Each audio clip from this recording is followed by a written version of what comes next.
नमस्कार, मेरा नाम स्वर्णा। आप देख रहे हैं HW न्यूज़। अभी इस वक्त हम दिल्ली विजय चौक पर मौजूद हैं, जहां पर अभी कुछ ही देर पहले विपक्ष पार्टी के लोगों ने, जिसमें कि कांग्रेस, TMC, समाजवादी पार्टी, शिवसेना आदि के सांसद मौजूद थे। उन्होंने एक मार्च निकाला जिसमें उनकी मांग थी कि गृह राज्य मंत्री अजय मिश्र टेनी को जल्द से जल्द इस्तीफ़ा देना चाहिए। मैं आपको बता दूँ कि अभी कुछ ही दिनों पहले लखीमपुर खीरी मामले को लेकर SIT की रिपोर्ट आई थी, जिसमें यह कहा गया था कि ये पूरा का पूरा हादसा एक प्री प्लान्ड कॉन्स्पिरेसी है, जिसको लेकर विपक्ष मांग कर रही है कि जो अजय मिश्र टेनी हैं उन्हें जल्द से जल्द अपने पद से इस्तीफा देना चाहिए। सर, पूरा विपक्ष एकजुट होकर अजय मिश्र टेनी के इस्तीफे की बात कर रहा है, लेकिन अभी तक इस्तीफा नहीं दिया गया। ये सरकार की नीयत और नीति की तरफ आपको इशारा करता है। इनकी नीयत भी खराब है और नीति भी गलत है।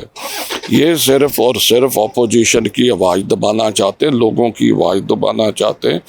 आज लोग इतने महंगाई से तंग हैं, इतने किसानों पे हुए अत्याचार पे तंग हैं, उनकी आज उधर तो जा ही नहीं रहे। हम कितनी बार नोटिस दे चुके हैं, आप उस पर बहस करवाइए, उधर बहस ही नहीं करवाते। और जो एडजर्नमेंट मोशन दिया जाता है उसे रद्द कर दिया जाता है। अगर ज़ीरो आ रहा है उसको आगे लेके नहीं जाते, उस पर हमें बात नहीं करने देते। ये जो है, ये दामनकारी जो नीति है सरकार की, ये देश के लिए अच्छी नहीं है। और अल्टीमेटली आज इनको इसमें खुशी महसूस हो रही होगी कि हम दबा रहे हैं, मगर मैं ये बता दूं कि लॉन्ग रन में ये बीजेपी जहाँ प्रधानमंत्री जी के हक में भी नहीं जाएगी। सर, 2 दिन पहले पंजाब से एक बेदबी का मामला सामने आया था। सभी नेताओं ने उस मामले की आलोचना की, लेकिन लिंचिंग को लेकर किसी ने कुछ नहीं कहा। वहीं 2015 में जब पहला मामला आया था, जब अकाली और भाजपा की जब सत्ता में थे, तो कांग्रेस ने बहुत जोर शोर से विरोध किया। देखो, मेरे को ऐसे लग रहा है कि इसके पीछे बहुत बड़ी साजिश है। ये अभी तो ये भी नहीं पता लिंचिंग की किसने।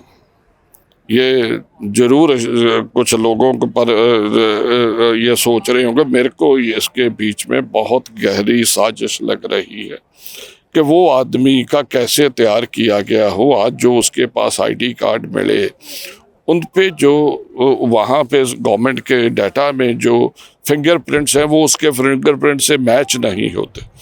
ये दायित्व बनता है स्टेट और सेंटर दोनों की एजेंसियों का। सारी एजेंसियां मिलके काम करें और इसके पीछे जो साजिश है उसे जो है उसे बेनकाब किया जाए। चुनाव सुधार बिल जो कल लाया गया, उस पर आप लोगों की प्रतिक्रिया? वो चुनाव सुधार बिल नहीं, चुनाव लूट बिल है।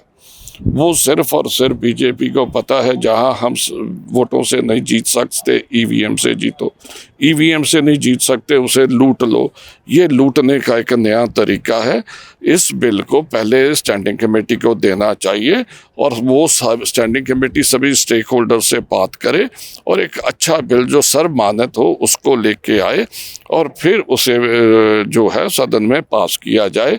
ये तरीका ही गलत है। हम लोकसभा में डिवीज़न मांगते रहे, इन्होंने डिवीज़न भी नहीं दी और एक मिनट में स्पीकर साहब ने वॉइस वोट करके इधर इंट्रोड्यूस हुआ, उधर बीजेपी से हाथ खड़े करवा के पास कर दिया। ये बिल पारित करने का तरीका नहीं, ये बिल को बुलडोज करने का तरीका है।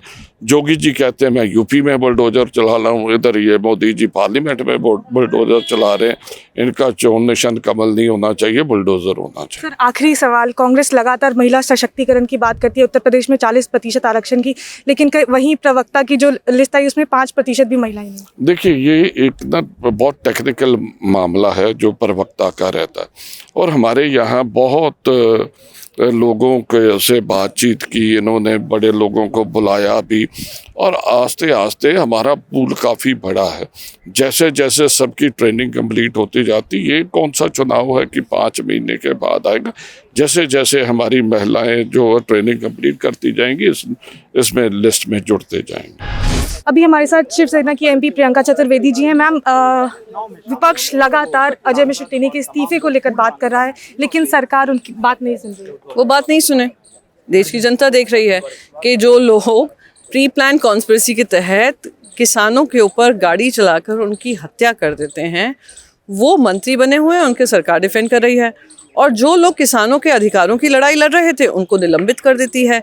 तो वो उनके उस समय भी उनको कोई फ़र्क नहीं पड़ा था जब कानून पास किए थे, और जब 1.5 साल बाद मजबूरन देश की जनता से माफ़ी मांगकर प्रधानमंत्री ने वापस लिए हैं, कहीं ना कहीं उनका भी स्टांस दिखाता है। मैम, चुनाव सुधार बिल जो कल आया है उसको लेकर सरकार ये कह रही है कि वोटिंग में जो करप्शन होता था उसको कम कैसे करप्शन खत्म होगा, आप मुझे बताइए। एक होता है सिटीजनशिप प्रूफ, जो कि आपका इलेक्शन कार्ड है, आपको वोटिंग का अधिकार देता है। एक होता है रेजिडेंस प्रूफ, आप कुछ नहीं कर रहे हैं, आप बिग बॉस के फैन बॉयज हैं, बिग बॉस के पार्टिसिपेंट्स भी निर्णय लेते हैं कि उनको बिग बॉस में घुसना है और सर्वेलेंस होना है कि नहीं। यहाँ पर तो आपको 24 घंटे 7 दिन 365 दिन आपके ऊपर, आपके मोबाइल के माध्यम से आपके आधार को जानकर के आप क्या डेटा है उसका इस्तेमाल करके ये भी निर्णय लिया जाएगा कि कौन वोट कर सकता है कौन नहीं। मैम, राहुल गांधी जी ने कहा कि 2014 से पहले लिंचिंग शब्द इतनी चर्चा में नहीं आया करता था। आपको मैं फिर से दोहराऊंगी ये बात। 1984 में शायद आप भी छोटी रही होंगी, मैं भी छोटी थी। पढ़ाई की है, इतिहास में देखा है, उससे सीख भी सीखी है और ये भी माना है कि बहुत ही बड़ा अन्याय हुआ, गलत हुआ। पर मैंने कहीं नहीं देखा होगा, मेरे तो याद नहीं पड़ता, अगर आपको याद आता हो, कि 2014 के बाद जहां हम देखते हैं कि जो जवानों के लिए, जिन लोगों ने देश के लिए शहीद होते हैं, जो देश के लिए बड़ा काम करके जाते हैं, उनकी डेड बॉडी पे तिरंगा डाला जाता है as a mark of respect. यहाँ पर जो लिंच करते अक्यूज आरोपी पाए गए थे उनके ऊपर तिरंगा लपेटा जाता है और जो मंत्री हैं उनका फेयरवेल करते हैं। मैंने कहीं नहीं देखा है कि आप जब ये जो आरोपी हैं जेल से बाहर निकलते हैं, उनके सामने एक मंत्री खड़े होकर, एक सिटिंग एमपी खड़े होकर उनको स्वागत फूल की माला से करता है, उनको गले लगाकर करता है। तो ये सवाल ज़रूर उठेगा कि ये देश को आप इसमें जस्टिफिकेशन दे रहे हैं, देश में एक ऐसा माहौल बना रहे हैं, ये कहीं ना कहीं पूछना पड़ेगा क्या लिंच तंत्र भी लोकतंत्र का एक हिस्सा बन गया है। अभी हमारे साथ टीएमसी की सांसद डोला सेन जी हैं।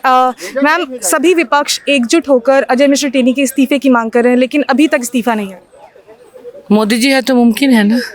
ये दुख की बात है, बहुत शर्मिंदे होने की बात है कि इतना गाड़ी से कुचल के किसी को मारा 75 ईयर्स आफ्टर द इंडिपेंडेंस, और उसके इस्तीफा के लिए भी हमको मांग करना पड़ता। मोदी जी है तो मुमकिन है। मैम, कल लोकसभा में चुनाव सुधार बिल पेश किया गया। सरकार का ये कहना था कि जो वोटिंग के दौरान जो करप्शन होता है उसको इसमें कमी लाई जाएगी। सुनिए, वो तो सोचते हैं उनको हेडमास्टर, सब कुछ वो समझते हैं। डॉक्टर्स कुछ नहीं है उसके सामने, विपक्ष कुछ नहीं है, we the people of India कुछ नहीं है, वैज्ञानिक कुछ नहीं है, शिक्षक कुछ नहीं है, सब वो समझते हैं। मोदी जी है तो मुमकिन है, तो क्या किया जाएगा। लेकिन इतना इम्पॉर्टेंट बिल, उसको लेकर अपोजिशन के साथ बात करना, ऑल पार्टी में बात करना, उसके बाद सदन में लाना, सिलेक्ट कमेटी, स्टैंडिंग कमेटी, बहुत सारे हैं। 10-10 मिनट में, 5-5 मिनट में, जल्दबाजी में कोई अच्छा काम भी नहीं होता। आज राहुल गांधी जी ने बोला कि लिंचिंग शब्द 2014 से पहले इतनी चर्चा में नहीं आया। अभी हमने हाल ही में देखा कि पंजाब में एक बेदबी का मामला सामने आया था, उस पर टीएमसी की क्या प्रतिक्रिया? कांग्रेस के लीडर अगर कोई सलाह देंगे, ट्वीट देंगे, तो उसके रिएक्शन कांग्रेस का लीडर से ही होना चाहिए। अनएथिकल है दूसरी पार्टी उसके ऊपर कमेंट करे। बट मैम, लिंचिंग को लेकर टीएमसी की क्या प्रतिक्रिया? अब तो लिंचिंग की बात नहीं कर रहे हैं आप, राहुल जी के प्रतिक्रिया मांग रहे हैं। नहीं मैम, मैं दूसरा सवाल कर रही हूँ। जैसे पंजाब में एक बेदबी का मामला सामने आया, उसको लेकर टीएमसी की क्या प्रतिक्रिया है? हमने ये बोलेंगे कि लिंचिंग से लेकर कुचल के मारने तक मोदी जी है तो सब कुछ बिलो द बेल्ट बहुत भारी मतों से पीपल के ऊपर आएगा। अभी पश्चिम बंगाल में म्युनिसिपल कॉर्पोरेशन का चुनाव है जिसमें टीएमसी को बहुत भारी जीत मिली है। क्या इस जीत की उम्मीद थी? Mamata ji is of the people, by the people, for the people. जब तक ममता जी है, प्रो पीपल ममता जी है, जीतते रहेंगे हम। इसमें तो विपक्ष का सुपड़ा ही साफ कर दिया। वैसे ही होना था, कैसे क्या किया जाएगा। ममता जी जनता के लिए इतना करते तो हर जनता का आशीर्वाद उनको मिल रहा है। बहुत बहुत शुक्रिया मैम।